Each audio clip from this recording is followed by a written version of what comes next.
Hello, podcast listeners. What up? If you like what you were about to hear, And if you don't want us to start taking comps from the man, you can support us by going to our website, 5uselessdegrees.org, and clicking on the PayPal donate button. and we will really love you if you decide to make a sustaining contribution. Thank you for your support. And enjoy the show.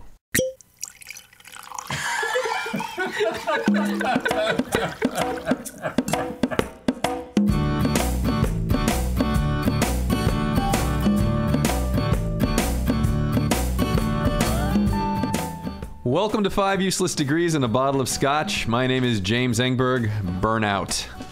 And I am Eric Kilgore, Lumberjack. And this week we're talking about Triangle Productions' OMG! It's the Donnie Show! Oh. And we have an interview with Jerry Tischleder, the festival director for Risk Reward. And we are going to try and use up some of the crappy whiskey in this studio. We try. I'm mixing it with anything at all. Anybody got some Jolly Ranchers I can drop in here? It seems to multiply. We need more space on the table. No, we need better discretion at the liquor store. Right. Welcome to the show.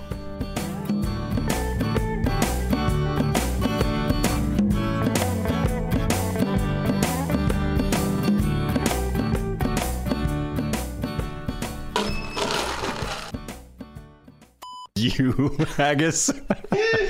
You know you like that clock. I'm going to face it towards you. Oh, jeez. So you can watch it. What am I drinking? I'm going to sneak in here one night. I'm going to break that clock. No. Is this part of the show? It is now.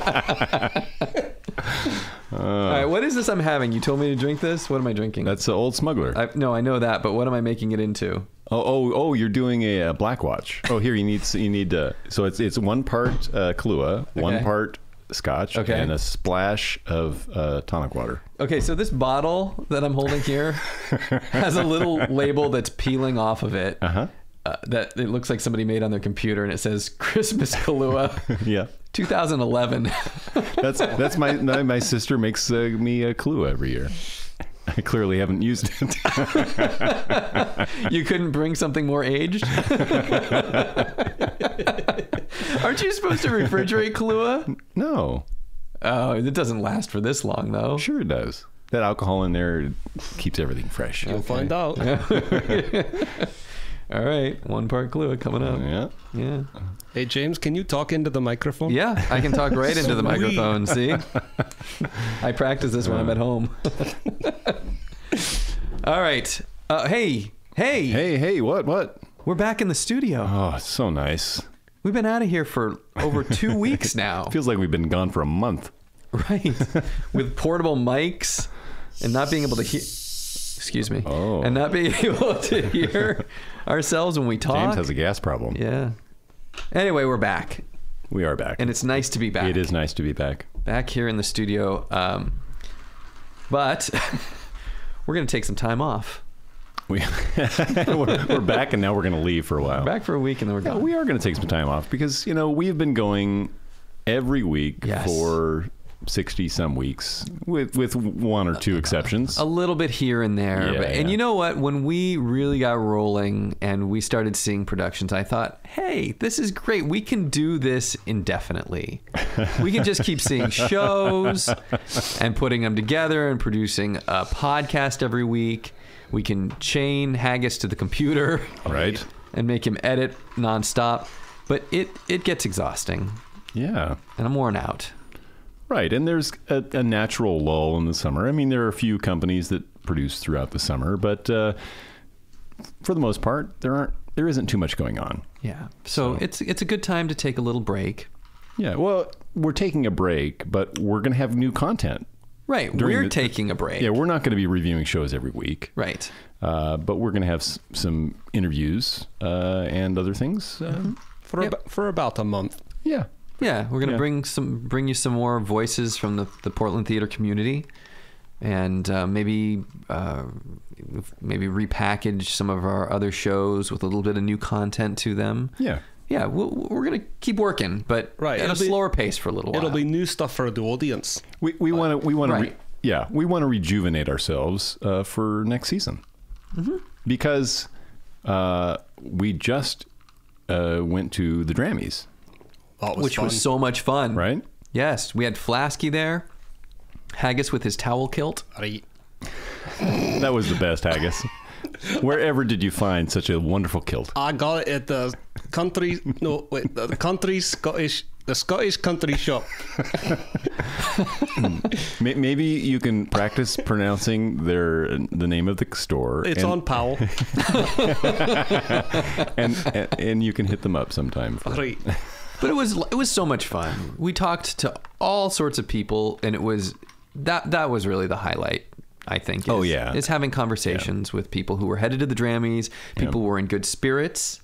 My favorite, not to play favorites, but my favorite was definitely David Bowden. Yeah. Who was just a joy to speak with. He received his golden flask. Right. with good humor. Right. Took a picture with Flasky. He was so happy. Yeah, he was. And he hadn't even had a drink yet. Right. That we know of. That we know of. Right. But great. It was a good time. I think it was a great way to sort of kind of wrap up sort of the tail end of our season a little bit. You know? Yeah.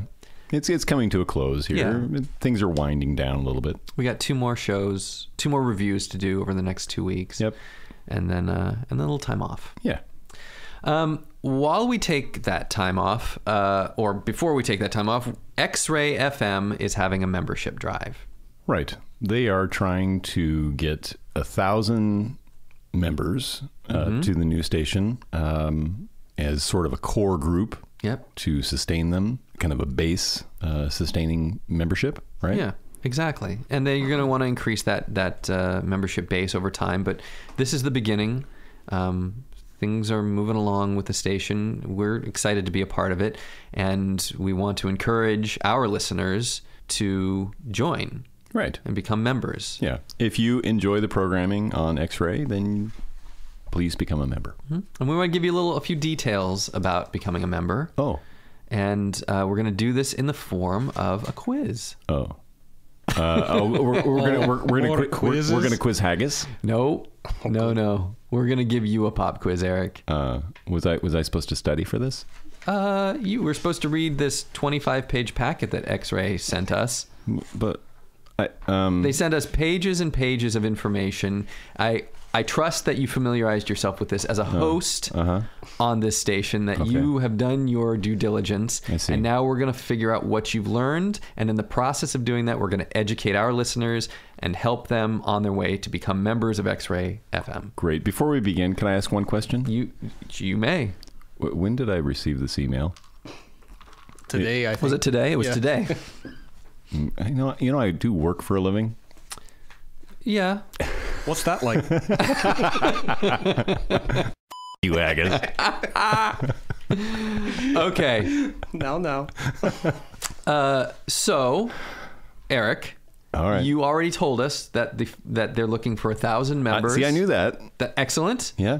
What is the benefit of being one of the founding members? One of the first 1,000 members of X-Ray.fm. You're awesome. Okay. You're immortalized as a founding member. That's great. There's a level of awesomeness there, right? All right. Yeah. Excellent. Okay. How do you become a founding member? By giving them money. How much? I think they want $120 per year, or $10 a month. That's correct. It starts at $10 per month, but you can give more than that if you want. Of course. Right. But excellent. You're doing very well. Oh, see? Can you tell us a couple of the benefits of becoming a member of X-Ray.fm? Oh, wait. I know. You like get a tote bag or something. Yes, you do get a tote bag. Yes. Oh, my goodness. You should be using your little horn over there.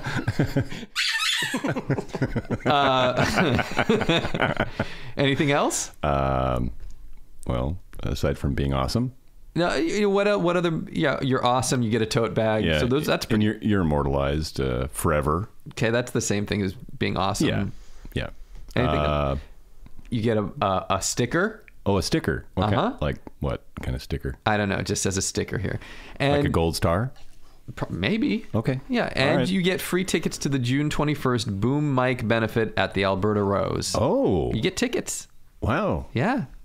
All right. There are student, senior, and starving artist rates for becoming a member at $5 a month. So if you don't earn very much, you can pay a little bit less to become a member. Assuming you're a student, senior, or starving artist, yes, that's correct. Okay. Okay, All right. good. Last question, why How do you prove that, by the way? It doesn't say Oh. in any of this. I didn't read it very closely. Why is community-supported radio important? Well, quite honestly, who the hell wants to listen to radio produced by the man? Right? Perfect. I think you did very good at this quiz. Thank you. I studied.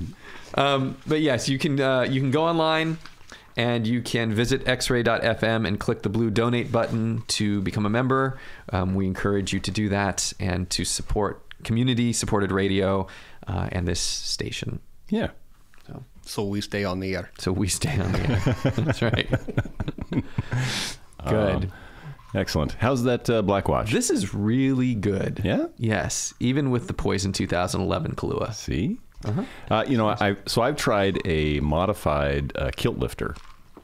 What'd you modify about it? Well, before when I tried this, it was like 2.5 parts lime juice, the Rose's sweetened lime juice. Oh yeah, I remember there was too much. Yeah, and then much lime juice. like half a part of drambuie, and then 1 part Scotch. That makes my teeth hurt. Yeah, just hearing that. So I did mostly Scotch with just a little bit of lime juice and drambuie, and it's much better. It's still not great, but it's better. Keep working on it. Yeah. You've got lots and lots of these mixer shows to go. Look at all this crap whiskey we've got here to go through. If you are just tuning in, you are listening to 5 Useless Degrees and a Bottle of Scotch. Okay, so let's move on to a very big announcement. Oh. We haven't really even talked about this. This is sort of a surprise announcement. If you're listening now, you're really the first to hear about this. Yeah, we have not talked about this until now. We started talking towards the end of ART's season. Right. So we had ART time with Nathan all year long. Right. And he went to each of their shows throughout the year and gave us a review. He dedicated himself to one company for the season. Yeah. And as that season came to a close, we started thinking, what's next? Yeah, what are we going to do with Nathan? Because he didn't, we're not going to have ART time indefinitely. I mean, it was for the one season. Right. And he was interested in seeing their productions, and now he wants to do something else. And so we've been fretting over what we were going to do with Nathan next year. And we've been throwing out all sorts of options and ideas and trying to figure it out. And he really put this in our hands. That's true, yeah. He kind of said, do what you will with me. Right. I'll go where you need me. Right. Yeah. Is that what I said? Hello, Nathan. Oh, Nathan. Oh, there you are. Oh. I'm over in the corner. Isn't that what you said? I think I said something like I think we said we would talk, but it sounds like you guys talk. So, but well, we had a nice discussion over beer the other night, and I'm interested to hear what the fruits of that discussion. Well, we didn't want to send you to anything that was a season of like 3 shows or 2 shows. It needed to be a more complete season. More complete season. Yeah. Right. Because there are a few companies around town that, you could have gone to that were like 3 shows. Mm-hmm. No, it should have like at least 4 or 5 shows. Yeah, exactly. In the season. Right. Yeah, absolutely. Right. Yeah. This does. See? We also wanted to send you to somewhere a little bit alternative, I think. Well, and ART is really a mainstream, very mainstream company in this community. And we also wanted you to go to something that we don't typically go to, or something that we kind of overlook. And this year we kind of overlooked them. I'm getting worried over here. What's there to be worried about? Are you going to send me to Idaho or something? Right. We're not paying for your gas. Oh, no, we're not. But I think we also wanted to send you somewhere that we think has promise and that we have actually enjoyed going to. Okay. Yeah. We've gone and we've actually had a good time there. Okay. Mm-hmm. This is okay. And I'll tell you that so far we've decided that this company is batting 1,000. Like, That's true. Yeah, yeah. Both things we've seen there have been entertaining and fun. That's right. Yeah, right. I'm less worried now. Okay, Yeah. good. All right. So we'll let you know next week. Where? No.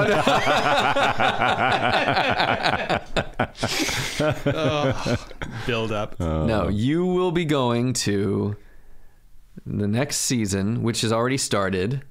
No, well, technically not. Technically, according to their website, yes. Oh, If you look on the website, this is the first show. well, okay. All right. Well, it's really more of a... Okay. All right. Fine. Well, we'll work out the details Okay, yeah. of this. You're going to Triangle Productions.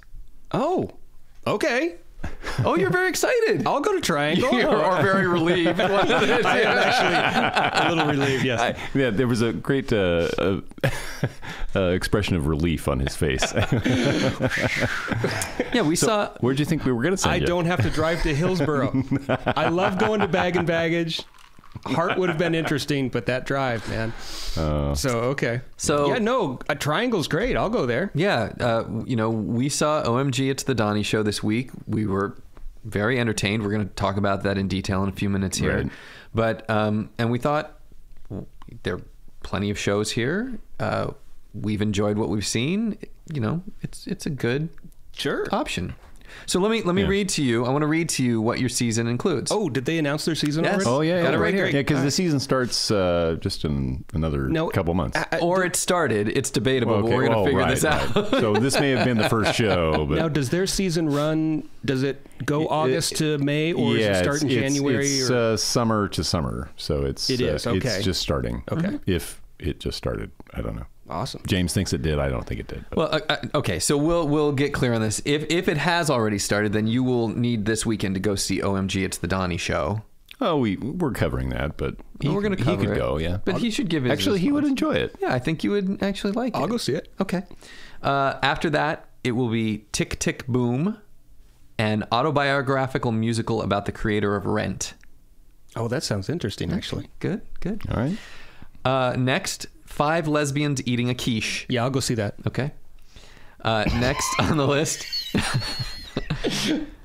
Becoming Dr. Ruth, an unexpected journey about the Dr. Ruth becoming a personality. These all sound like a wonderful lineup. I can see Nathan loving that, by the way.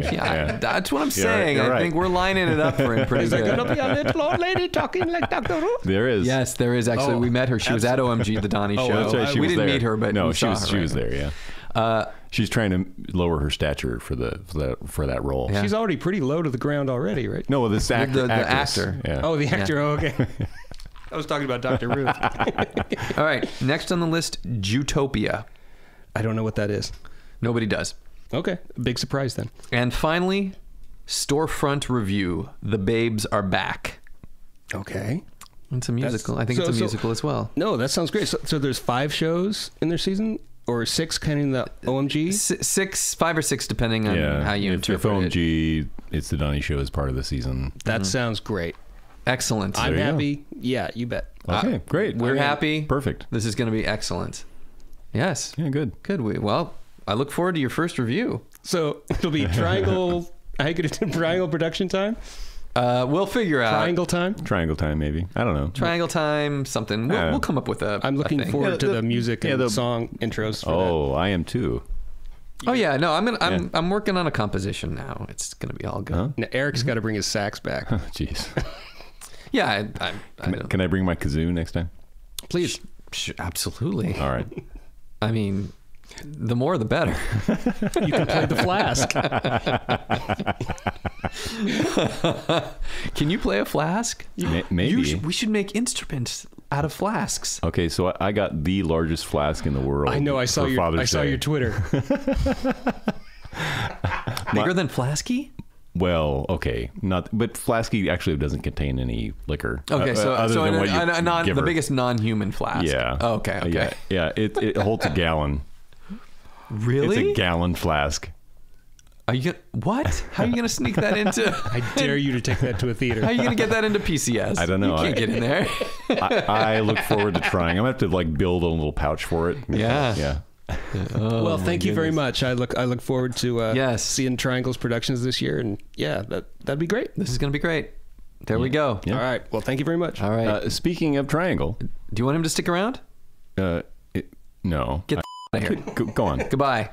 Let's talk about the show. OMG, it's the Donnie Show. OMG, it's the Donnie Show. Yeah, which is all about Don Horn. Kind of. Well, sort of. I mean, he's the Ringmaster. yeah.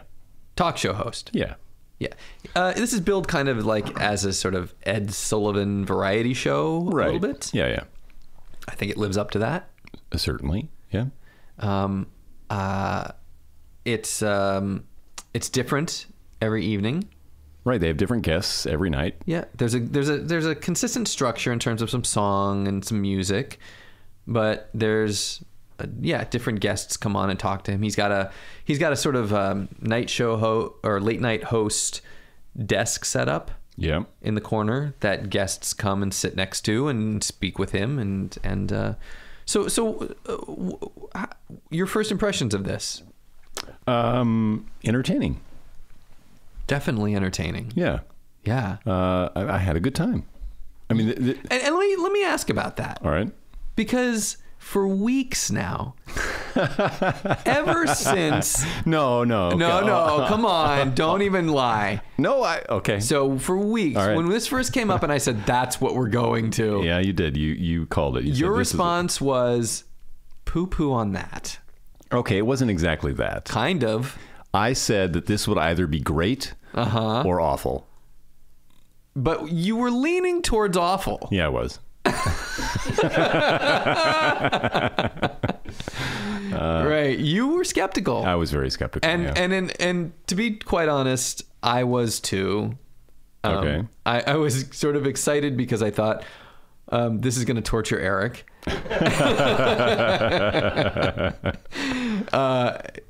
But so I was skeptical too, but this was very entertaining. That was a lot of fun. Yeah. You got singing and a little bit of dancing and the live band and some great music. Yeah.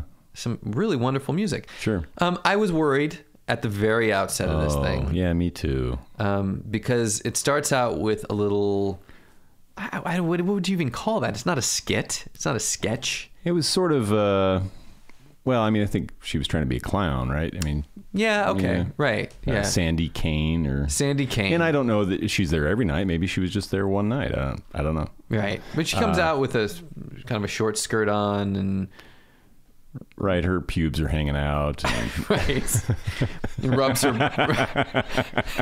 I guess doesn't know what to do. Like, where's the bleep button? Well, more than that hangs out later. It was very strange. And sort of falls around the front of the stage, ostensibly drunk. Yeah, and tells some silly jokes. Very scatological humor. Yeah, kind of ribald humor. Yeah. But it's not. It's really. It's a little juvenile. Yeah, and the weird thing is, it doesn't really fit in with the tone of everything else. I mean, it kind of stands apart from everything else. It does. Regardless of some of the other kind of risque humor that is later. Yeah, and I guess I kind of appreciate the attempt, but it falls flat, and I think. I actually think maybe there's something to be done with that, or somewhere for that to go, but it's not there yet. Yeah, and it's just a little too much. What the whole time I kept thinking about something we had seen last year that I think would fit perfectly in there.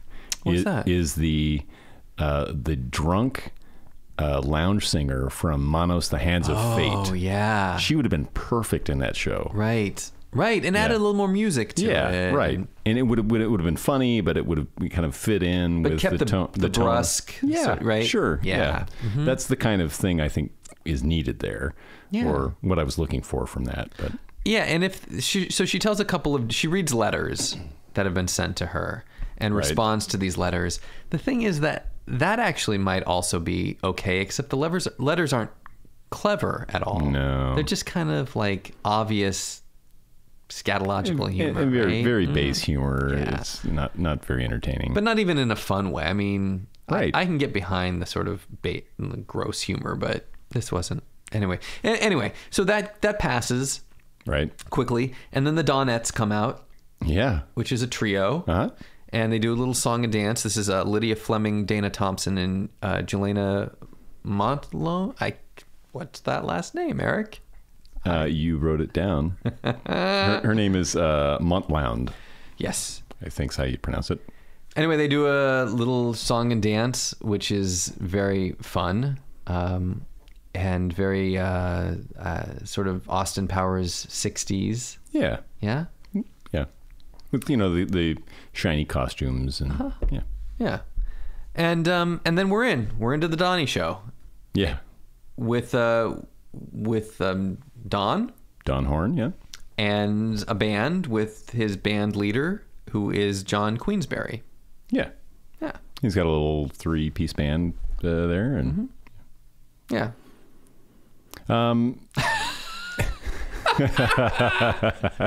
What are you doing?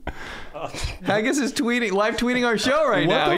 Tweeting. I just got my iPhone last week. Haggis is He's got an iPhone 2. I'm on Twitter now. into the digital age. Yeah. So I have something to do. We should announce this. We should announce this. So this is At Haggis Jones. At Haggis Jones, If yeah. you want to talk to Haggis, you can tweet him at Haggis Jones. Yeah. He's obsessed with the Twitter. I know. Oh yeah, he is. So this is something interesting about the show, about OMG, It's the Donnie Show, is that Don Horn said immediately, don't worry about your phones. Please keep them out. You know, take pictures, tweet, you know, have fun with what we're doing. And Let people know. Yeah. And we did. We did. We were taking pictures and we were live tweeting. We live tweeted the whole thing. Yeah. It was a blast. It was a lot of fun. Right. It was great. And I wish more people would. I mean, granted, not every show it lends itself to that, but no, not every show does, but maybe more do than think they do. oh, sure. And we talked about that after the show. It would be an interesting experiment for some shows to say, "Hey, we welcome the social media connection."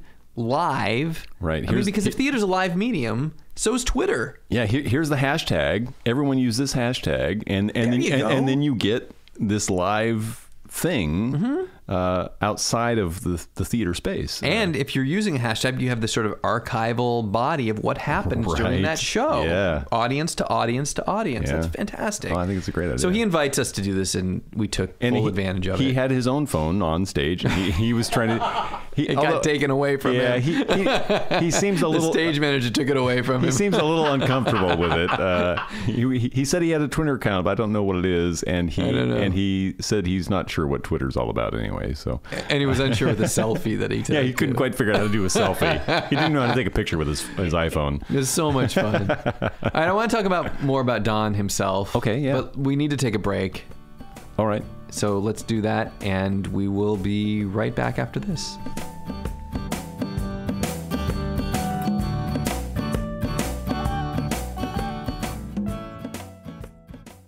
Welcome back to 5 Useless Degrees and a Bottle of Scotch. I'm James Engberg. And I'm Eric Kilgore. We are talking about Triangle Productions' production of OMG, It's the Donnie Show. Woo! And we were talking about Don Horn specifically. Right. Well, he's kind of he's not really the star of this. He's the he's sort of like what? MC? Not even that, really. He's like the center of the wheel.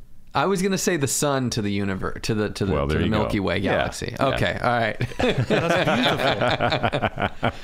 And he is, and he conducts some interviews, and he talks to us as an audience very directly. Comes down oftentimes right. and has direct interaction. And I guess what I appreciate so much about one of the things I appreciate about this is that he's so genuine. Right.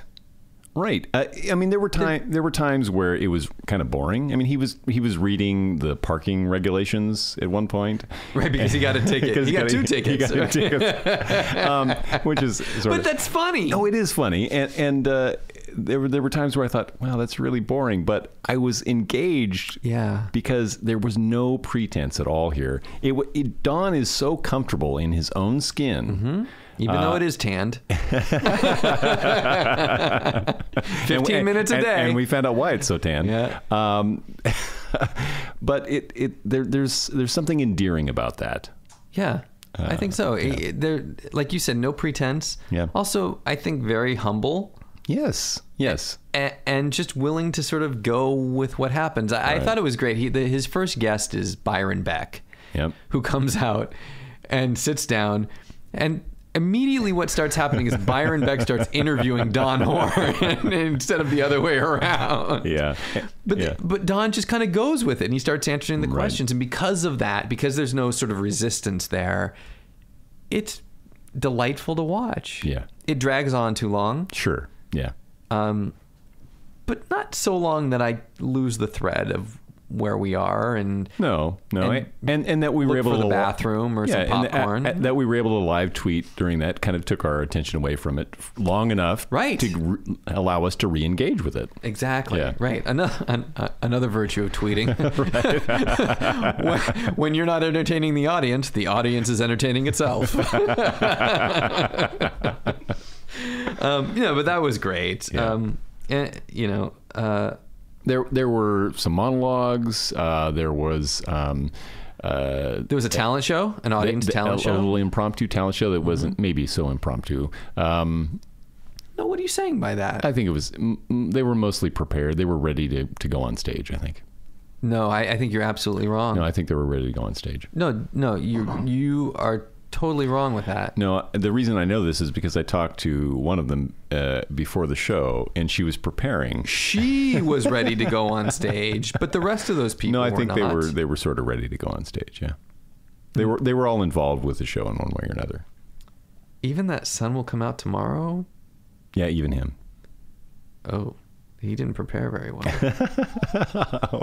Well, he didn't. I mean, that was not on key, and I'm no singer, and I got that. No, that was great. Actually, ART time can prove that I'm no singer. So I thought though that the chair dancing should have won. I thought that was brilliant. Yeah, you're all about spectacle. Yeah,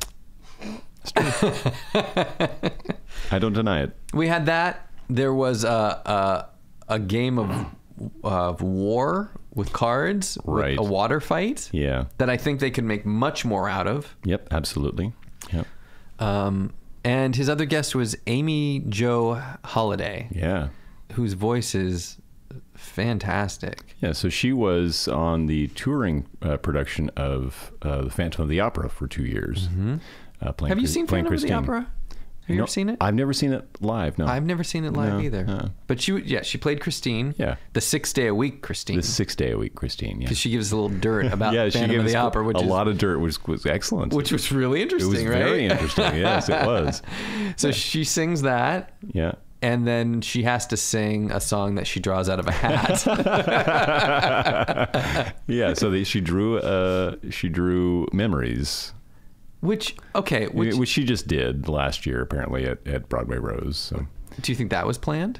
I don't know. Maybe it's possible. I hope not. Well, I mean, John told us what was in the hat, so I have to assume that those were actual choices in there. Right. But can I say something about that real quick? Yeah, go ahead. So Memories and Cats is this show that is eternally made fun of, right? Yeah. It's a joke in the theater community, and especially the musical theater community, right? Right, sure. But I will tell you, when she sang Memories, I thought it was great. Yeah, it was lovely. Like, it was touching. It was so good. Yes. It was funny because she didn't know some of the lyrics. Yeah. Like, what's my line? But she went with it, but most of it she knew, and when she sang, it was just phenomenal. So yeah, and then the cord to the keyboard got pulled out of the wall in the middle of it. So good, right? Yeah, no, it was great. John Queensberry, he's integral to this show, and he's fantastic. Yeah. Yeah. I don't know. Totally entertaining, right? Very entertaining, yes. And I think unexpected because I was skeptical a little bit. Sure. Yeah. But it's so enjoyable. Yeah, it's a good time. Mm-hmm. Yeah. Yeah. Would you go again? Because it's different every night, right? I actually thought I might go again. Really? Yeah. Well, it's right by your house. But I'm not going to go again. You know can what? just wander over You've there. got someone to cover that now. Right, right. Exactly. I think it might be interesting to go again. I also think it might take away from the spontaneity of it's true. of what we saw. Yeah. So I'm going to let it be what it is. Sure. But Can I ask a question? Yeah, go ahead. So is that what you saw? Is that theater?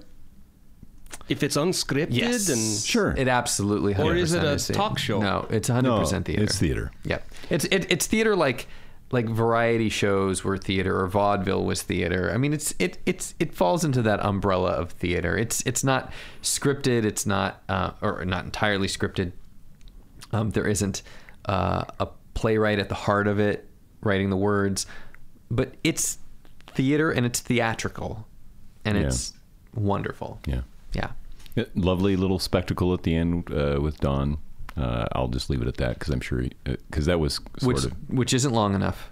No, it's not long enough. You're right. And it could be bigger. And I think he is a little bit humble. He's a little, I sense the same thing, that he's a little bit shy about that. And he should let it go and do 2 numbers. Let it all out. Because Don, we love you. And encore. Yeah. Yes. Fantastic, right? Yeah, absolutely. Mm-hmm. Yeah. Yep. You'll have to go if you want to know what we're talking about. That's right. With that one. Yeah. Yep. Good. So we're flasking this? Yeah, I'm giving it 2 flasks. Yeah. Because I was totally entertained, and it wasn't 1. It had some things, but who cares? It's 2. Right. It wasn't perfect, but it was very enjoyable and entertaining, and I'm right there with you. 2 flasks. Oh, that's a shocker. Yeah. You're shocked? Well, you guys didn't know what it was going to be going in. You're pessimistic. No, it was a fun evening. I would take that over many of the things we've seen this spring. There's been a lot of things we've seen recently that this beats out. Yeah, which is surprising. And those things are heavily produced, maybe overproduced, planned. This is where I want to be. Yeah, no, it was fun. Mm-hmm. Yep. All right, so OMG, It's the Donnie Show at Triangle Productions runs through June 28th. Yeah, you just have a little while to see it. They're only running, I think, 2 or 3 nights a week. I think it's Friday through Sunday. I believe. Yeah. So, if you are just tuning in, you are listening to 5 Useless Degrees and a Bottle of Scotch. So next week, what are we doing? We're going to talk about the Risk Reward Festival, which we are seeing tonight, and which runs through June 22nd. Right. So it only runs June 20th, 21st, and 22nd at Artist Repertory Theater. Yep. So if you're hearing this on the 20th, or the 21st, or the 22nd, we would recommend that you go. Because we'll have our review of it next week. And you can compare what you think to what we think and then skewer us in an email or a voicemail. Sure. That sounds good. Perfect. And they can call ART to get tickets or they can go online at risk-reward.org, I think. That's probably not right. You know how to use Google. Yeah, you're good to go. Search Risk Reward. You'll find it. Right. But in anticipation of that, we had an interview with Jerry Tischleder. What did you have? Tischleder. Tischleder. In anticipation, This is where the show gets good, you know. In anticipation of the Risk Reward Festival, we conducted an interview with Jerry Tischleder, the festival director of Risk Reward. Yes, which we're going to bring to you in just a couple minutes. Down by the railroad tracks.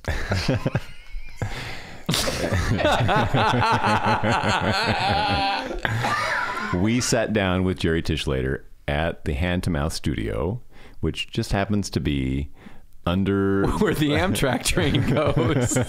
Well, there are a couple freight trains too. So the sound quality may not be the best, but you can hear it. Yeah, you can hear it. Yeah. Okay. Yeah. Good. Here's our discussion. We recently sat down with the festival director of Risk Reward, Jerry Tischleder. Jerry is an actor, producer, arts administrator, and performance curator. He is a graduate of the Institute for Curatorial Practice and Performance at Wesleyan University and earned a Bachelor of Arts in Theater and Management from St. John's University. Jerry is a founding steering committee member for the Portland Emerging Arts Leaders and has been an active company member and performer with Hand to Mouth Theater since 2006. He is the festival director for the annual Risk Reward Festival, which runs this weekend at Artist Repertory Theater. Thanks for doing this. Yeah, I'm surprised, actually. Why? Well, it sounded like you guys had a kind of a terrible experience last year, so I was surprised that you wanted to talk about what's going to happen this year. I don't think it was terrible. Okay. I mean, we're always intrigued about new work. In particular, I'm very intrigued with like performance-based work rather than more conventional theater. So, right. I think we're interested in what's happening each year, but we're responding to it as honestly as we can. Sure. So, yeah. No, that totally makes sense. Are you excited about?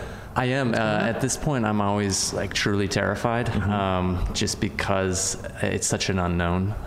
We've gotten a proposal on paper from each of the artists, and some of them I'm more familiar with their work and their history than others. So at the point when I start trying to talk about what's going to happen while not actually really knowing what's going to happen and really trying to invite people and pump it up and, trying to make it sound appealing, but at the same time being like, okay, is it really going to come off the way that the artist wants it to come off, and are we going to help them achieve the vision that they want in the limited amount of time we have to, tech 6 artists in 1 week and give them what they need to shine also. But yeah, I'm excited. It's just always this point of terror. Excited, anxious. Yeah. Sort of. Yeah, exactly. I mean, as a producer and a curator, it's the only thing I do where I'm not incredibly aware of exactly what's going to happen the entire time. So I feel like, just as a company with a brand, you want to be able to have a certain level of guarantee for people. I guess that's where the name sort of came from. It was, taking a risk both for me, for the organization, for the artists, for the audience. Like no one is really aware of how it's all going to go down. So that creates a bit of anxiety. Sure. Yeah. I mean, that's interesting. That was going to be my first question, is where the origin of this name, Risk Reward, where does that come from? Yeah, I think at the time when I started the festival, I was just hearing a lot about what this region needed and what these artists needed was to take more creative risks, to push themselves harder, to try something new. And I also think that audiences in Portland aren't necessarily widely exposed to a lot of contemporary work. There's not a huge scene here, so I think for an audience member to go and see the artists that are in the festival, a lot of times it might be a pretty scary experience to go to some weird place that you don't normally go to see theater, to invest an entire evening in something that might be a total crap out, So giving people the chance to come and take a bite-sized dose and see some things that they might not otherwise see, and really encouraging the artists to go as far as they can with their process to create something new. Is, I guess, where the risk part came out. The reward, I guess, is just more my hope that everyone gets what they're looking for out of it. Yeah. How do you feel from your perspective, how do you feel the reception is to the festival from this city? I mean, it's good. I mean, it's still a pretty small organization and a pretty young one.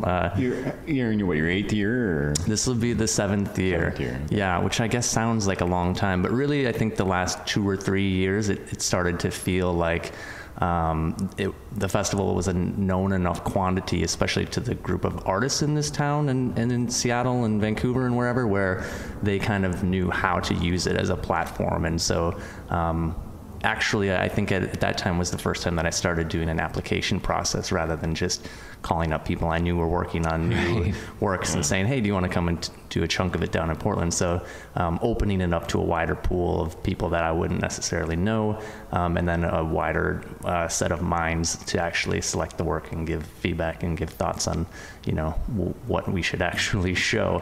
I think just kind of took everything up a notch where it feels like it's actually getting a lot of momentum going. How does that selection process work? So we put out a call for applications in December, and I think this year there were probably like 36 or about 36. Okay. And so I gathered together usually a different group of artists and administrators from a variety of disciplines and backgrounds, academics, creators, administrators. And we just go through all the applications one by one. Generally, the entire panel, they look through all the applications, they become familiar with them on their own, and then we get together and we watch all the video work samples. So we're essentially asking the artists to talk about who they are, where they're at in their career, what the piece is that they want to create, why they want to create it, why it's an important thing for them to do right now in their career, and then to give some video work samples, preferably of a completed piece that sort of will reflect their ability to realize something, and then hopefully a studio sample of what they're actually proposing to do. So we get together and we look at all those videos. We just have a conversation about each one. Everyone scores it, and then we just average it out and see where things fall.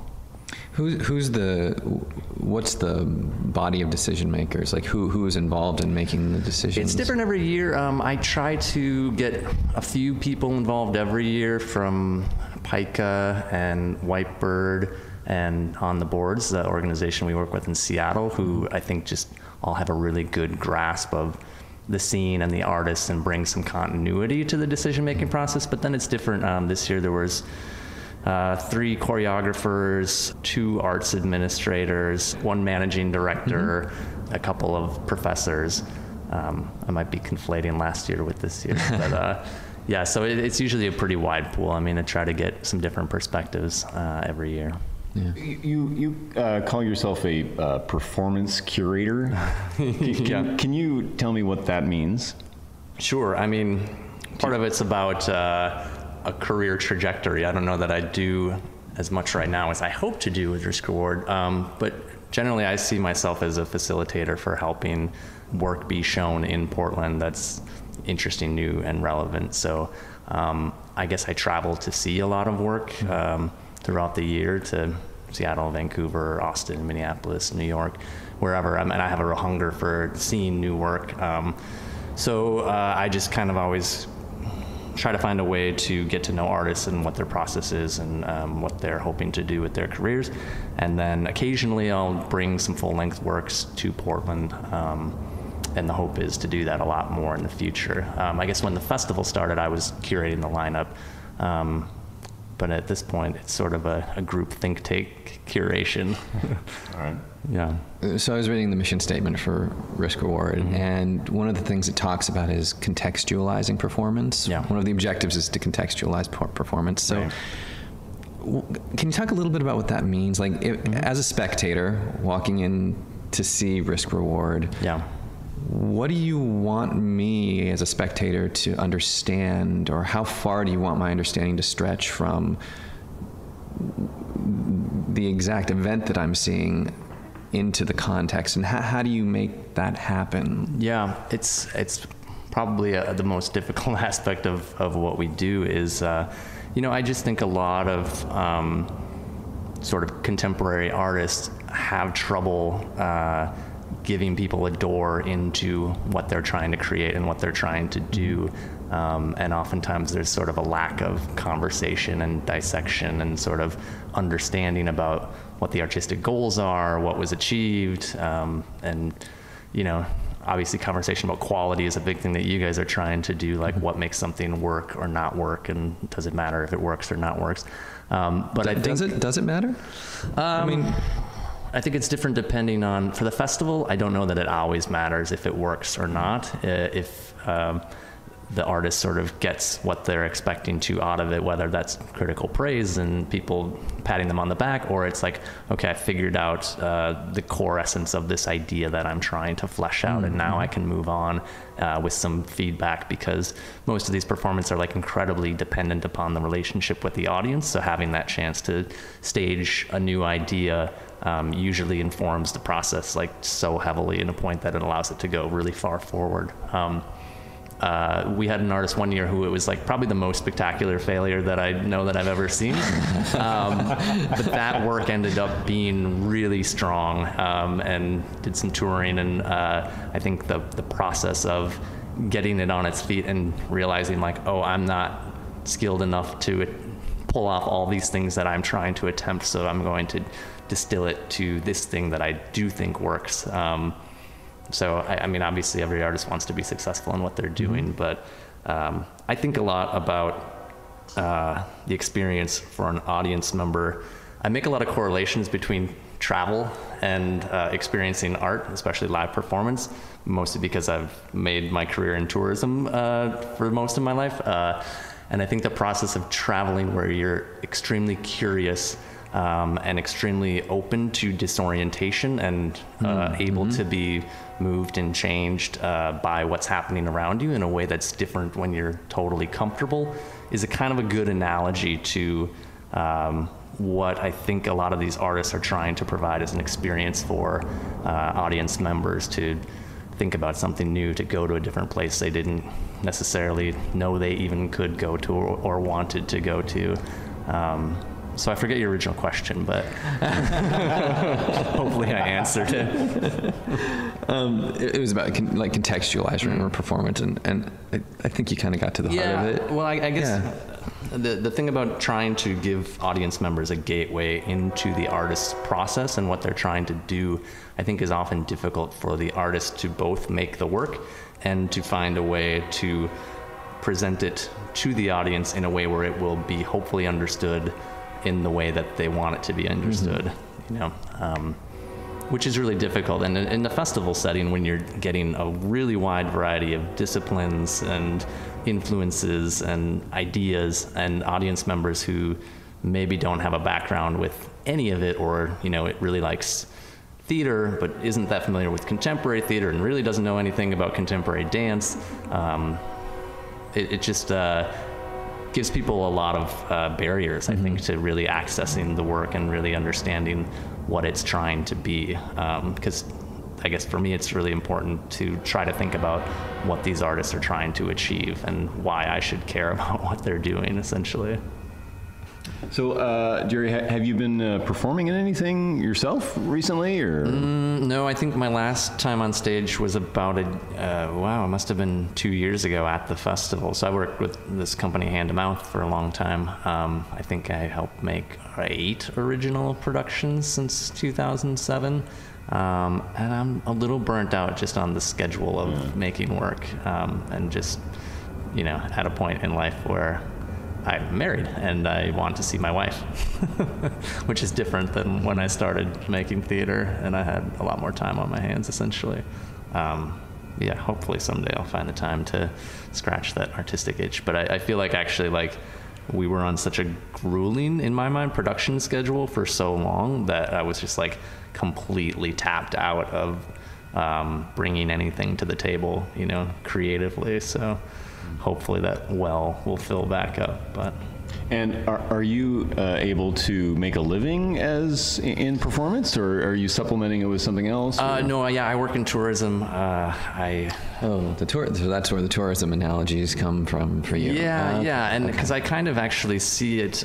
So I work for a Latin American tour operator, a wholesaler essentially, and I basically am a buyer for South America. So I actually see a lot of parallels between designing authentic cultural programs for people to experience in other countries, and there's actually a lot of crossover where I feel like both realms are both about experience, you know, and being present in that experience. So I find a lot of, I guess I think a lot about designing experiences for people, whether it's an audience member or a traveler. And I think in my wildest dreams of where Risk Reward goes as an organization is more based on providing really immersive, really intense, really different experiences. And contemporary art is just one of those, I guess. Who knows? So that approach to tourism and kind of your approach to experimental performance seems in line with another aspect of the mission statement, which is to both challenge and reflect the values of a community a little bit. How do you strike that balance? I mean, like, where is it? How do you know where that envelope should be pushed? Right. When it should be more familiar? I mean, it seems very fluid. So it's incredibly fluid, and I think that comes more into play when looking at a work and deciding, is this something that I really think people should experience or not? Does it really vibe with what's happening in our city, in our lives, in our culture right now, or does it really clash with what's happening to us in this community right now? I think it's easy to like find a work of art that's really pleasing and bring it and show it, but I always try to think about like, so why here and now? Just because something's entertaining doesn't always make it the best choice for, I don't know, in my mind, designing this experience for someone to kind of go outside of themselves and their comfort zone enough that they're challenging and pushing their conceptualization of the world. So I can think of a lot of examples that might be too conservative, right? I mean, a lot of conventional theater is just that, right? There's not enough that pushing us. It's as you said before, kind of like I like it or I don't, but you want a little bit more than that. Do you have an example of something that is like too radical that you wouldn't put on into the festival, perhaps? I mean, I have my own personal likes and dislikes, and I notice a lot of like contemporary choreography, especially in New York right now, that's extremely, I guess, what a lot of people would say meditative. For me, that like tends to go into like really boring and really nothing happening at all, which I think if you're an East Coaster, the experience of calm and serenity maybe is like more valued than if you live in Portland, Oregon, and you're like, okay, you've walked in a circle for 40 minutes now, like, and this is a really long show, so like, please just do something. I term it slowcore dance. It's a major trend in performance right now that I'm not particularly on board with. So, but that's just, for me, an experience that is a little bit too challenging. But a lot of it, I think, comes back to that question of contextualization, where like, where I just feel like I can't access what's happening at all, and that's not the intent. Sometimes an artist will really try to challenge the fact that you can't understand what I'm doing right now. That's great if you're trying to do that, but if I'm like, I'm really interested in what's happening, but I really can't get inside it, and you're not helping me. You're not giving me enough signifiers or enough, explanation. So that I think, to me, is the downside of challenging. Right. Okay. So you touched on it a little bit, but where do you want Risk Reward to go? I mean, do you have a vision for the future of the festival? Or? Yeah, I mean, I think the festival itself, I have like a real branding confusion right now, because the name Risk Reward is great for the experience of the festival. I don't know if it really encapsulates like all the other things I would love to do with the organization. The like easy jumping point from here is, okay, we work with all these artists, we give them platform to make short works that usually end up being longer works. Okay, let's start presenting those longer works. And then, okay, well, let's start bringing in touring artists from around the country. I mean, there's a lot of, I'm really surprised that doesn't exist in this city, mostly for theater. For dance, there's opportunities to see a lot of really high quality touring work, but for theater, it's like, unless it's Broadway, you're not, I mean, the TBA festival for 10 days, you get a pretty good chunk of like really out there, bizarre, weird, wonderful things. But right now I see that as a major gap that I would love to try to fill. But getting together funding and raising an organization from the ground up isn't like my passion as much as art. So I don't know if it'll ever get there or not. But that's the hope, at least.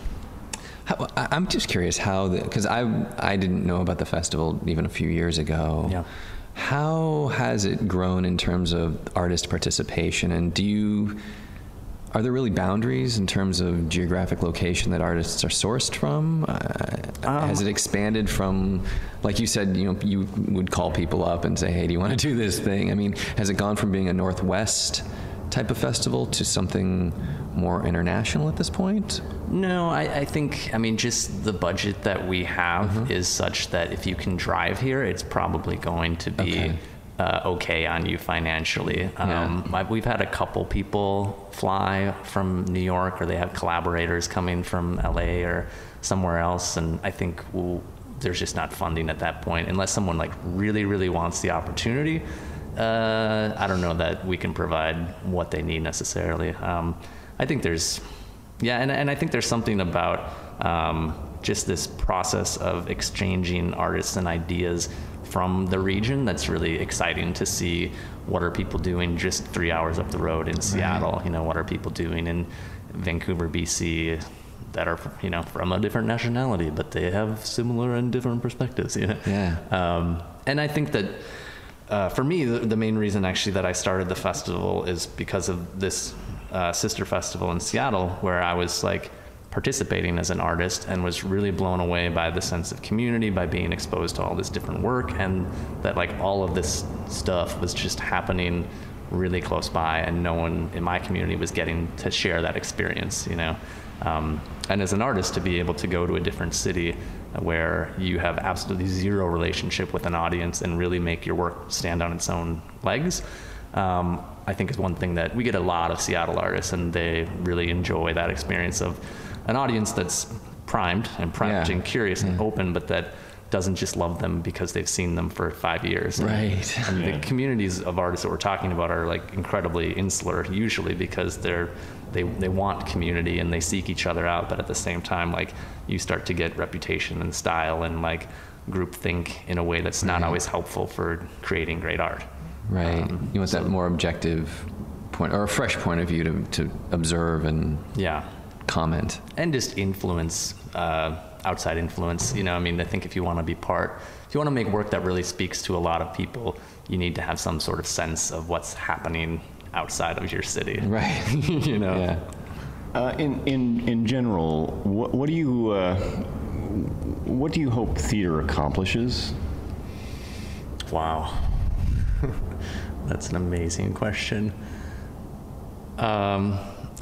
Honestly, I really go for a super personal reaction that's meaningful to me in some way. I mean, that's why I keep going back. Okay. I feel like, you know, 9 times out of 10, I might be let down by a performance, but when I see something that really, truly amazes me, it's unlike any other kind of experience that I think exists out there. And I use that travel metaphor a lot because it's the only sort of one that feels, I don't know what that feeling is when you really respond to something, you know, and I'm in a way very addicted to it. Mm-hmm. So I like hope that other people are or can be or will be. And in this city, like, I really want this scene to grow and to expand and to bring new people in. I hear so much about like how theater is terrible and a dying art form and boring, and like, I think as weird as a lot of the work that we're doing can be perceived in a way to someone who doesn't go to the theater but loves to go to galleries or loves to go to rock shows, like, it might be more accessible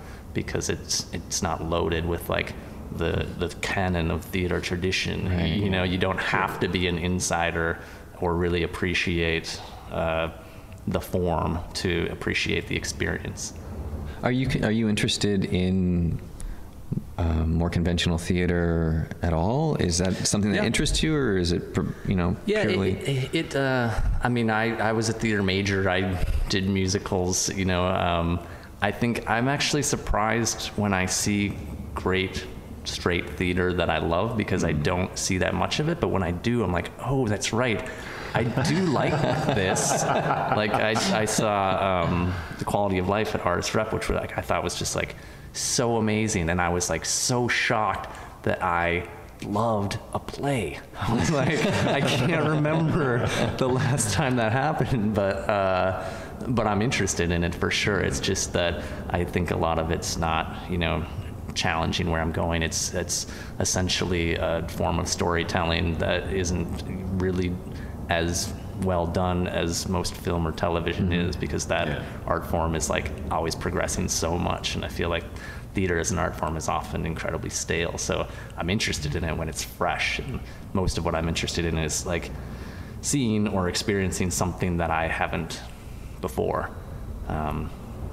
Back to the travel analogy, like that's why I love going places, is because like I've never tried that food. I've never had this collection of experiences, this smell, this heat, this whatever, you know, that you put it all together, and all of a sudden like you can feel a part of yourself that's sort of expanding or cracking or something. So if a play that's made in 5 weeks, you know, can do that, that's great. I just think it's really challenging for most theater as a business, you know, and it's a really regimented business the way that most theater is made around the country. And the people that make the decisions are often not the people involved in the art. When it gets to a big enough place where a lot of people are aware of it and can experience it, like the bigger it gets, usually like the broader it gets. It's trying to reach a lot of people, and so it's not really reaching anything specific or anything that I don't know, I guess can create that sort of opening in a way that I enjoy. It becomes a little bit afraid to challenge too much because it's dependent upon those resources and those people at that point, I would think, when it gets to that scale. Do you make a distinction between theater and performance-based art? Do you think about those as different things? Does one encompass the other? I mean, terminology, I think, is, I don't have that figured out at all. To me, like, theater is an art form that encompasses all other art forms. And I think the way that when you say theater, people understand it is about a certain type of theater. But to me, you know, dance, storytelling, acting, animation, film, you know, everything can be thrown into this mix, and it's all still theater, but theater is an incredibly loaded term. I think performance art is probably a better descriptor, but it's like way more loaded. Right. Yeah, that's exactly right. Yeah. So like you don't use that term. Theoretically, like that's the best term that I could use for what I'm interested in is performance art. But like that's a whole nother conversation. Because we had the 70s. Because and the 70s 80s, has been this like last sort of seminal gasp of artists who were like truly radical and challenging, but like it got to its point of staleness where it was like, okay, now it's just all about shock. It's just all about, you know, making people uncomfortable essentially. So that's not a term that I would use very widely. So the nomenclature I hear all the time is contemporary performance, but to people that don't even go see theater, like that's really obscure and hard to even understand what it's going to be. So I feel like if I could figure out the correct term to let people know what this is, like that would be 99% of the challenge achieved. Yeah.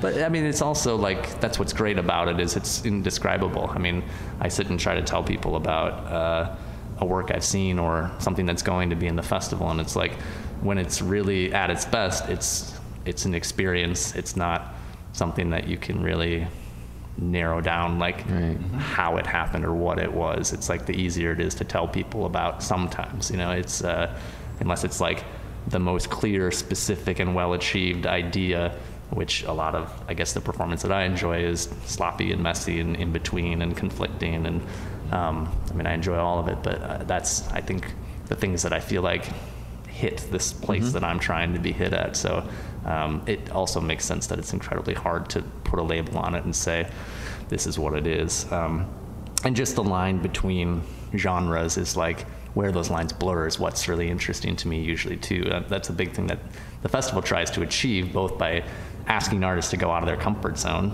There's a few this year that like they're going well out of their comfort zone, and so that's terrifying to me because sometimes doing what you're good at is great, and sometimes doing what you're not good at is not enjoyable for someone else to watch. But it's important for people to do that and to try something new and to push themselves. So when you get to those boundaries of they consider themselves a theater artist, but they're making a movement piece or they're experimenting with music in a new way. I mean, I think that's a lot of where interesting things happen. And part of the point around bringing these artists who might not normally intersect with each other into the same room is like, okay, hopefully you're seeing something that sparks new ideas in your artistic process, and hopefully audience members see like, oh, I never thought I liked theater. I'm a dance fan, but like, oh, that theater I like. So I think about where those boundaries meet as being an interesting place for me. Yeah. Is there anything, you talked about the excitement versus the anxiety of the upcoming festival. Anything in particular terrifying you right now? I mean, we're about a week away.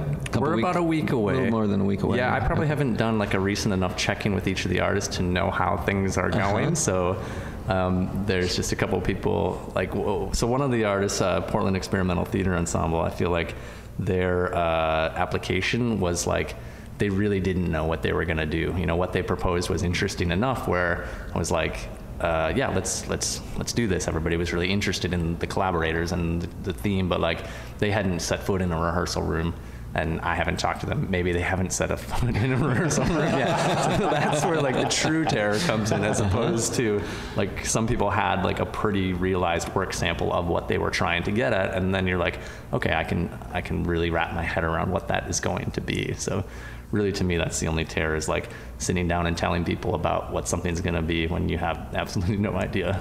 Yeah. In terms of trying to understand a little bit more about what the ideas are behind these pieces and what the intentions are, I mean, how is there any, or what is the opportunities for audience members who come see Risk Reward to actually speak with the artists? Is that something that typically happens? Is it invited? It's certainly invited. Artist to artist? It doesn't happen as much as I wish it would, but that's one of the things like I will try to make a bigger point of, is like the point is to mix, mingle, and talk, and to both let audience members know that that's encouraged, and both encourage artists to like get out there in the lobby and really interact and really like use this time to get some candid and honest feedback, yeah, so hopefully there's a chance for that. What do you think is the barrier that goes on there? I mean, we do in the theater world, we have the talk back, right, which is whether or not that's really an honest dialogue can be debated. But there's definitely sort of the artists kind of stay with the art. And I'm not speaking about Risk Reward in particular, but there is often a tendency for artists to stick with the artists and the audience to stick with the audience. How do you like? Yeah, well, I think it's really hard to tell someone that you don't like what they put their heart into, or to even like, even if you did like it or didn't, to feel like, well, I think there's a real barrier to most people to be able to talk about work in a way that is comfortable, that you can even describe your thoughts and communicate them to someone, let alone that they're going to take that information and then either appreciate it or, be able to ignore it if they don't appreciate it. I mean, it's just, I think it's one of the hardest things about the progression of live performance as an art form is it's really difficult to have an honest conversation between audience and artist. And the best artists, in my mind, a lot of times are just really good at understanding what the audience is experiencing and being able to really get them to experience what they want to. So you have all this confusion around like, did the audience even get what I'm trying to do, let alone did they enjoy it, or did they appreciate it, or did they question it, or did they go the places that I was trying to get them to? So like, sitting down two people from the opposite ends of that spectrum and saying, talk about your feelings. Right. It's a difficult proposition. Yeah. So how many pieces this year? So 6 pieces, same as last year. I haven't seen them yet, so I don't know if they're all 20, but I'll be hopefully timing them better than I did last year and making sure that they're all what we say they're going to be. So I don't know, you want me to talk about the artists or? Sure, yeah. So there's 4 from Portland, 2 from Seattle, which is, I think, I don't know that we've ever had more than 2 from Portland in a year. So that's a good sign to me that there's, competitive work being made in our town. So some of these are easier to describe than others. You just were talking about how difficult this can be, so I'm really excited to hear you try to describe. So let me start with what I think is the easiest to describe and the most sort of clearly precise application that we received. So one of the artists is from Seattle. Her name's Erin Pike. She's a theater artist, a pretty young theater artist. She decided, there was this article in American Theater Magazine, the top 10 produced plays in the last year. I mean, I read it and it was like, almost all of them had been done in Portland, Clybourne Park, Venus and Fur, I don't know what else. So she took these plays, gave them to her friend who's a playwright and said, write me a one-woman show using only the female dialogue from the top 10 plays that were produced in the country last year. And she calls it an exercise in isolation and brutality. to really understand the American theater's intended role for women. Wow. So I don't know. The only work sample she gave was just picking up a play and reading the female dialogue only. So she picked up Oleana by David Mamet and just read the female dialogue. You know, she picked up Waiting for Godot and just flipped the pages, you know, and put it down. And so it was just a really interesting exercise to just take a play and read only the female dialogue, let alone, like, I think a lot of these works are maybe, I don't know actually, but there's a thread between them all, but taking these top 10 plays that a lot of people in town have probably seen, maybe not, and trying to craft something out of them is such a clear, simple idea, but it's also like, I want to see that. You know, that it's intriguing to me, because I would never have thought. It's so clean and so simple, and hopefully, you know, it goes somewhere interesting, or it does what she wants to explore. So that's easy to describe. I think. I saw a performance last night that is coming down to Portland. The other artist from Seattle, Elvis Strauss, and I don't really know if I can describe it. It's a one-woman show as well. She is a queer artist that's really looking at a lot of personal identity reflections, but it's a comedic monologue, I guess you call it. It's a voiceover. So she's essentially somewhere between a theater artist and a movement artist. So she's basically physicalizing a lot of her inner thoughts while you hear them. And she's sort of delving into these two topics. One is about her decision that she doesn't want to have children, and what does that mean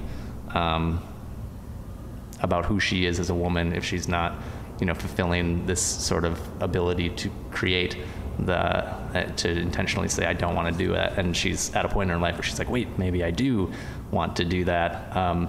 And it's funny. It sounds like pretty heavy-handed, maybe, but it's interspliced with her time working at the Seattle Aquarium, and she's obsessed with these sea cucumbers and the way that they process sea junk and leave it behind in a cleaner form, and that they're asexual, and the way that they reproduce. So I really have a hard time describing how those two things intersect. You saw this last night. I saw it last night, and that's the best. That's the best I can do. I really enjoyed it. I thought it was really funny. She's just an incredibly striking and charismatic performer.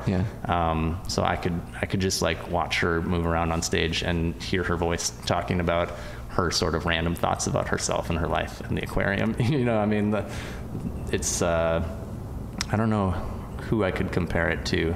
So I won't even try.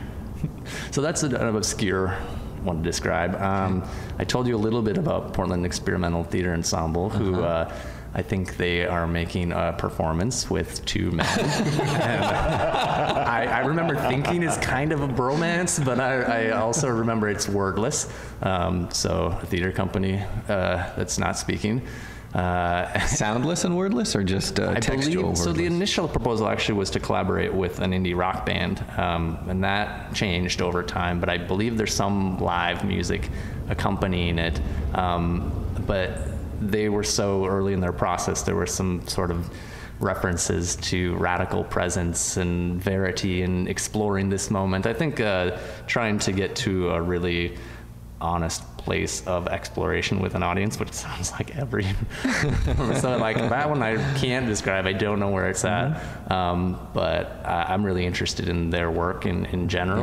I think they're exciting artists in town, so that's kind of one of those things where it's like, well, they're doing something very different. I mean, they have a physical presence in all of their work, but and honestly, there's a lot of themes around femininity, motherhood, womanhood in general. So I think the panel in general really liked the juxtaposition of like these two men that are wordlessly exploring some sort of relationship with each other and the audience. It's just kind of an interesting counterpoint to everything else that's going on. I have to tell you, I'm starting to feel your terror a little bit. I mean, it's almost like there's a grand reveal coming and you don't even quite know as the producer. Well, and that one, like I said, I know way less about the others. So there's a dancer, Lucy Lee Yim. She's an exciting young artist in town, has been making work for a long time, especially in a lot of other people's performances. She's trying to make, I think, also soundless, no set, no costumes, or minimal, everything, sort of exploration of presence and about, having this really engaged moment with an audience. That's also very hard to explain or explain because it's just visual, and but it's less about, I don't know, I think a lot of dance is about what are the capabilities of the body. This is more about what are the capabilities of expressing human experience through motion.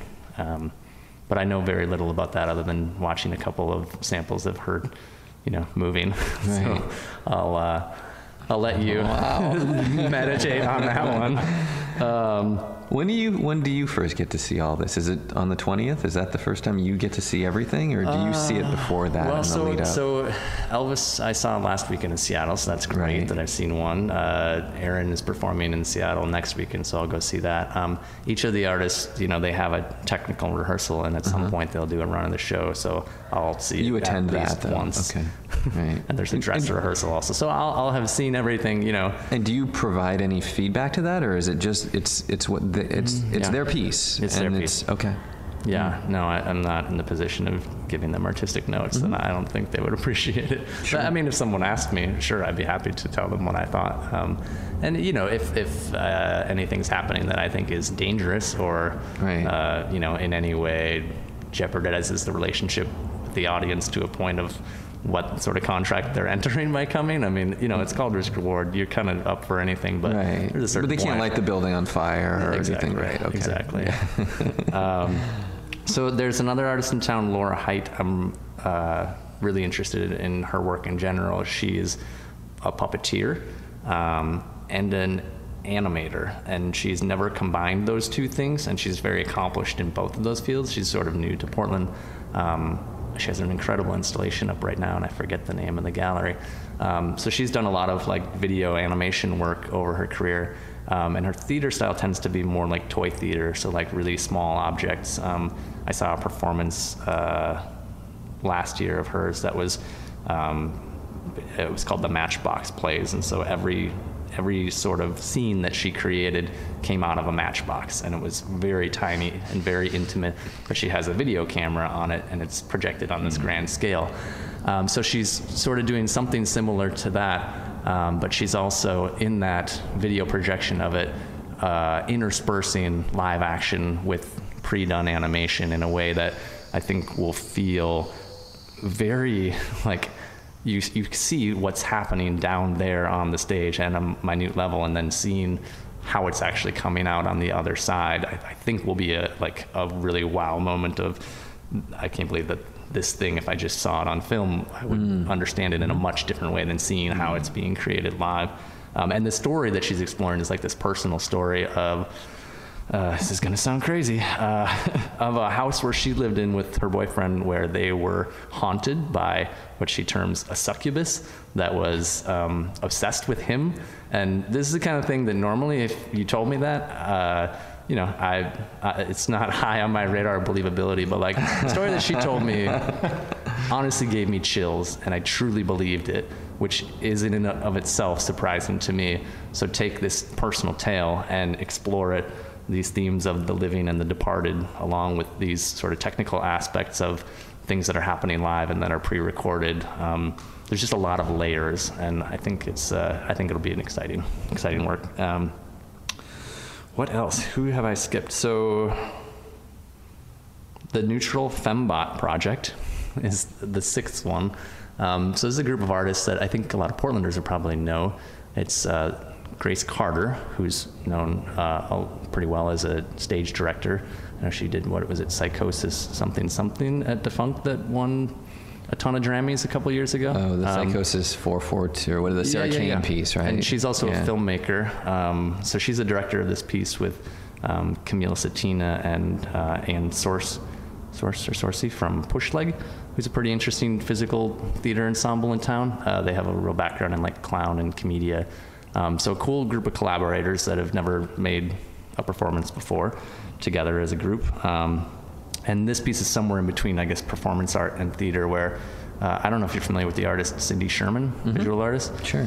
I didn't actually know anything about her work before I got this application, and everyone at the panel was like, how do you not know who Cindy Sherman is? And anyways, she's a pretty seminal photographer, I guess, who puts herself in a lot of those. Yeah. And, there's very stylistic things. So she used to do, she dressed up as sort of icons of the 50s, but she's branched out from that and started to bleed a lot and use dolls and things. Yeah, so they're taking her work as sort of a jumping off point, and trying to, I guess, create those images on stage, or set many of her images on stage. But also, I get, from what I understand, looking into what is happening before and after that specific moment where the iconic image was made, and blending from one into the other. So also a wordless piece by a theater company that they have a composer that they're working with on an original score. And so they did a version of it a while back that I saw a sample of, and it's a pretty clear, specific idea whether or not. We want to hear you. It's going to be a little too loud there. So I think, them exploring this other art form, this visual art form, as a really strong group of theatrical movers, it's a really clear, precise idea that hopefully will have some legs to it. I think that's all 6. I think I hit them all. So I have a question about, outside of going to the Risk Reward Festival, if people are interested in this type of performance, how do they find out about it? I mean, we have such well-publicized, theater in town, but we don't see a lot about this. And I know it's harder because these artists are often more strapped for the resources to get the word out. So how would people go about finding out about where to go, who to see? That is a really good question. I mean, for me, that's the point of doing this, is that there's not really a lightning rod to discover that type of thing. I think for a lot of people who are interested in that type of work, Picus TBA Festival is a big sounding board and annual sort of, this is the time to see work like this, although it's so different and varied over the years and curators and everything that I don't know, and it's more of an international focus than it is, they have some local artists they work with, but I think that's a place that a lot of people would start. I think Whitebird's Uncaged series, so they have sort of their main stage and their Uncaged series, which is, I guess, more adventurous work, might be a way to put it. I think those are two things that a lot of people sort of rally around. And there's smaller organizations, Conduit Dance is more of a studio where a lot of choreographers make work, but they do some pretty small scale presentations of work that has a really hardcore following. Performance Works Northwest, sort of similar in that it's a studio for Linda Austin, who's a choreographer, but there's also a lot of really interesting sort of smaller. It's not like a technically. Both of those spaces aren't technically capable of a ton, but there's a lot of really interesting artists that are making work there and showing them on a little more low-key format, I guess. But there's when I think about my goal for Risk Reward, and especially having background as a theater artist, I look at when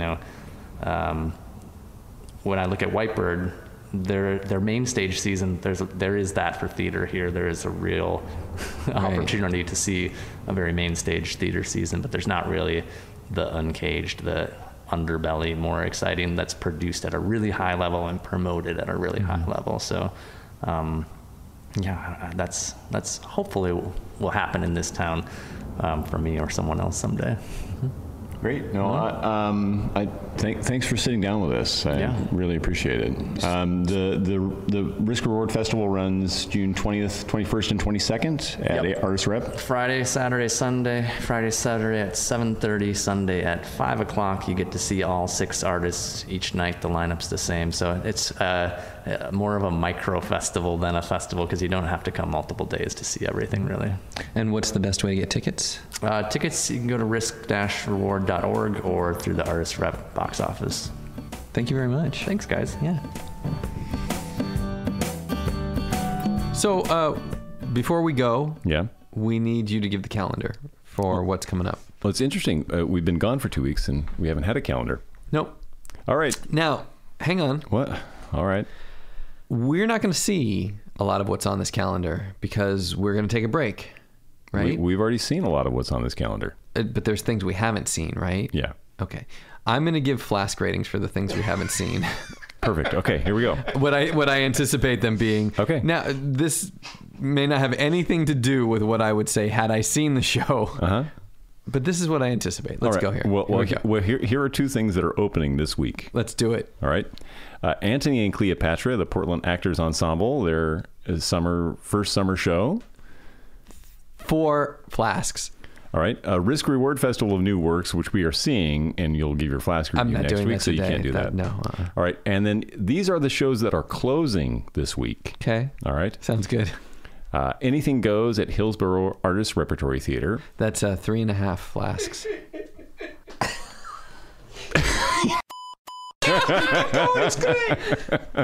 I knew he would like this. That's why I wanted to do it. The Beauty Queen of Linen at Third Rail Repertory Theater. Already did that one. Yep. The Fantastic at Sandy Actors Theater. That's 5. The Last 5 Years at Portland Center Stage, which we've already reviewed. We did that one. Leading Ladies at Theater in the Grove also closes this week. 2.5. Macbeth at Northwest Classical Theater Company, 5. which we saw we reviewed that already. 5 or more. And the last show that's also closing this week is The Playboy of the Western World at Artists Repertory Theater, which Nathan reviewed. Which I will not touch because he took care of it. Well, there you go. And then these are the shows that are still running beyond this week. Barefoot in the Park at Magenta Theater in 3. Vancouver. Straight up 3. The Complete Works of William Shakespeare at Post 5 Theater. I did that last year. I'm not going to do that again. Oh, okay. Fiction at Serendipity Players. 4. The Hen Night Epiphany at Corib Theater at the Coho Theater. 4. Invasion, Badass Theater Company at Milagro. Did it. We did that last year. Lizzie at Portland Center Stage. 3. And OMG, It's the Donnie Show at Triangle Productions. Which is a 2. There you go. All right. Excellent. If you would like something included in our calendar, you can email your show listing to calendar@5uselessdegrees.org. That was fun. I know, I love it. We should do that every week. And remember that the Flask ratings you heard here may not be the actual Flask ratings had I seen the show. Felt like we were in Vegas. We're taking odds. And that's it. All right. Yes? Yes. All right. This is 5 Useless Degrees and a Bottle of Scotch. My name is James Engberg. And I'm Eric Kilgore. We will talk to you next week. It's a night show.